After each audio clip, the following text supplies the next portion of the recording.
In the scorched lands of Durotar, survival is not guaranteed.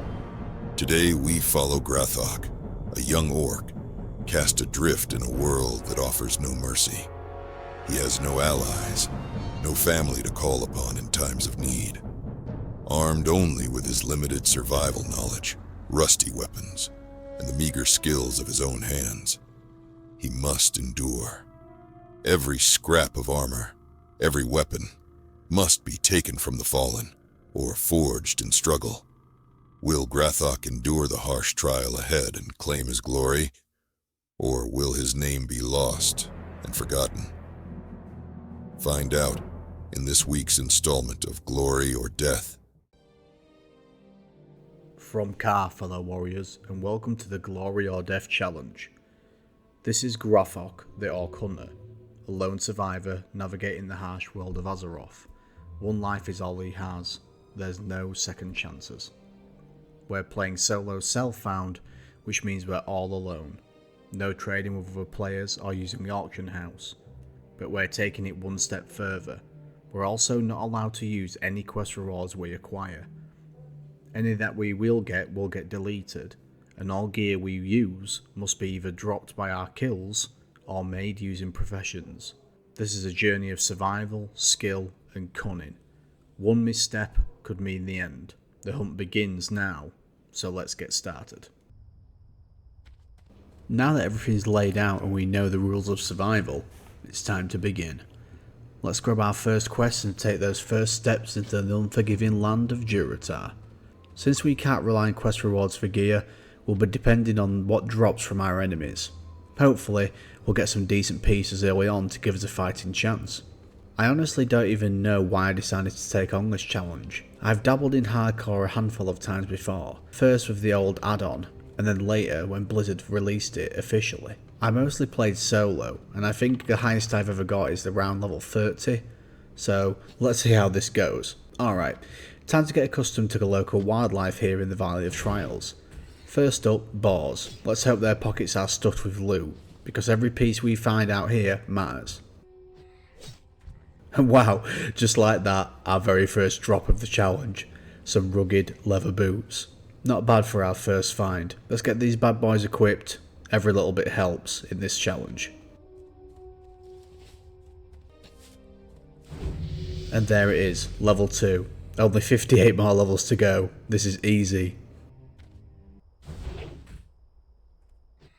And there's our second drop. Nothing fancy, just a pair of cloth pants, but hey, I'll take the 2 extra armour any day of the week. Looks like we're rocking some snazzy shorts right now, which is always great.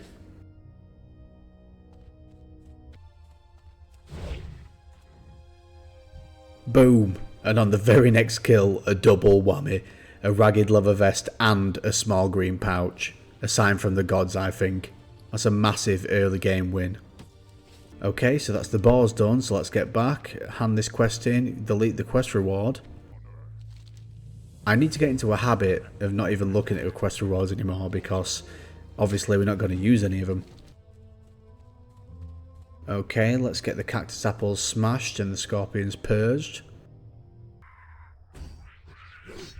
And we found some gloves, great. We didn't start with any, so that's always a small win as well. Stacking up the loot nicely already, I like it. Speaking of which, here's our first cloak as well, very nice indeed. And that's a ding level 3 too, nice. If we can get some sort of weapon upgrade early on, that should give us a huge boost. As part of this challenge, I didn't want to allow myself just to buy weapon upgrades from vendors, because I felt that was a bit of a cop-out. I've also been thinking about what we're going to do about ammo. Would ammo follow the same rule as weapons? If so, I need to start trying to save my arrows as much as possible, as nothing drops them. If we want to only be able to use ammo that we craft, that would change how we play an awful lot, as well as changing what professions we can go with going forward. Let me know your guys' opinion on this one in the comments.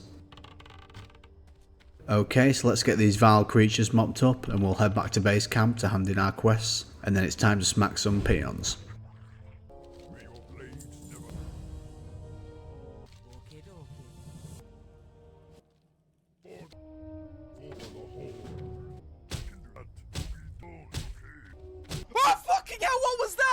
Sorry about that, Craig. Okay, that's the peon smacked. Now it's time to head to the most scary zone in hardcore. A cave. So after taking it steady, keeping an eye out for any hyperspawns, and of course, definitely meaning to take the long way around, we clear the cave, eliminate our target, and head back to hand in the quest.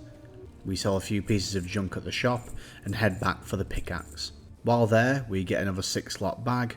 With that quest complete, we head out the Valley of Trials and set off towards Senzhin Village for the next small chapter in our adventure. After arriving in Senzhin Village, I grabbed every quest available and set out to knock them down for some much needed XP, and maybe a lucky drop or two along the way. First up, the surf crawlers just outside of the village. After some rough RNG with the crab quest, we finally got it wrapped up. Back to Senzhin, I sold off some trash loot, handed in our quest, and noticed a fishing trainer in town. So we picked up fishing for an extra utility down the road. Then came a decision point. For the sake of keeping this run viable, I'm allowing myself to buy basic ammo from vendors. Crafting will still be a long-term goal, but without arrows, this challenge ends before it even begins, in my opinion. So, I filled the quiver with rough arrows and set out to grind some XP on the mobs around the village, which eventually allowed us to ding to level 7. After that, I made my way up to Razor Hill to hand in our quest and set the inn there as our new home base. From there, it was on to Orgrimmar, since Razor Hill doesn't have skinning or leatherworking trainers. We grabbed our new skinning knife, hurfed back to Razor Hill, and started working our way back down towards Senzhin Village, killing and skinning every low-level mob along the path to stock up on some leather. After just a few minutes of purging the local wildlife, we had enough supplies to start crafting. A new pair of boots, a chest piece, bracers, and even a cloak. Each one a clear upgrade over what we've had so far. With our new gear equipped, I figured it was time for a change of scenery.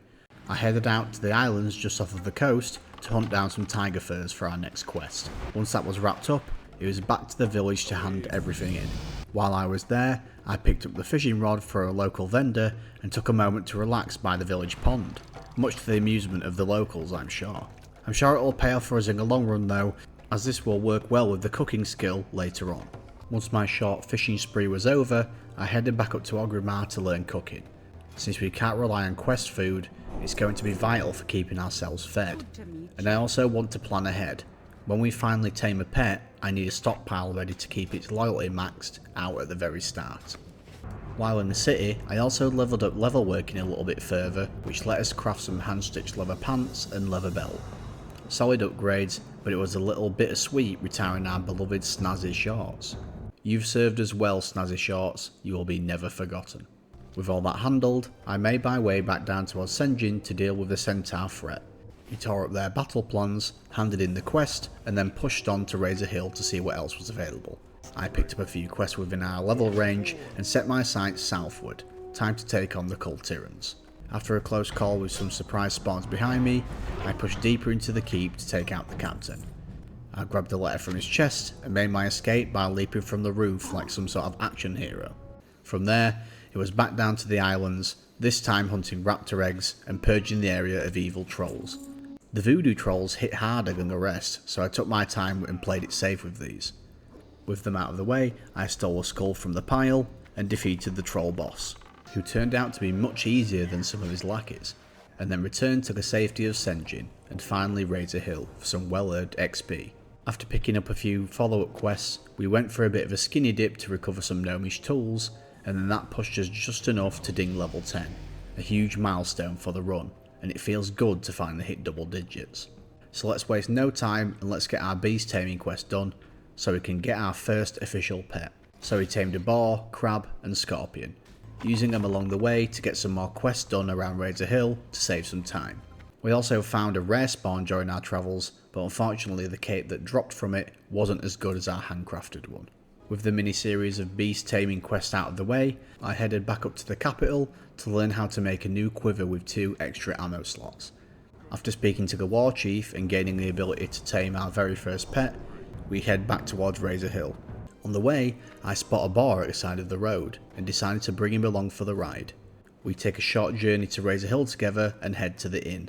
On that note, I think this is a great place to call it for this episode.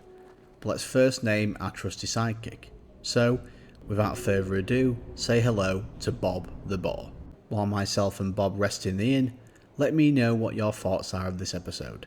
And thank you so much for coming along with us for the ride. Please leave a like if you liked the video, and consider subscribing if you want to see more in the future. This has been Firebeard, stay safe out there, and I'll see you next time.